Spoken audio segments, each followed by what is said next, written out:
This is the Kīholo Preserve, a 7-acre coastal area located in North Kona on Hawaii Island. Kīholo has cultural and historical significance in Hawaii as it was first established under King Kamehameha the First in the early 1800s. Before an eruption from Mauna Loa covered much of Kīholo with lava in 1859, around 600 acres were used as fish ponds to help feed and support local communities. In 2011, the 7 acres that make up the Kīholo Preserve were donated to the Nature Conservancy for restoration of the fish ponds. I was able to visit the preserve along with other students for a camping trip with the Marine Option Program. We were able to participate in restoration activities and spend a night at the preserve.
We just finished all of our work for today, and now we are all sitting on the beach.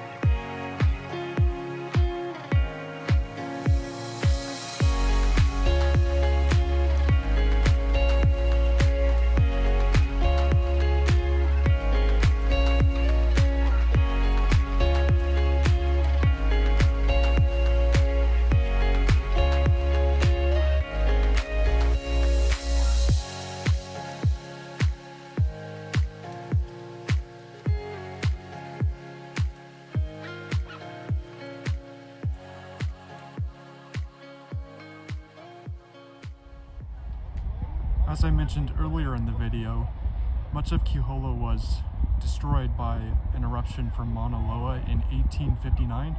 As I was editing this video, Mauna Loa started to erupt once again, so I thought it would be appropriate to add this segment to the last part of the video. And this is the first time in about 38 years that Mauna Loa has erupted.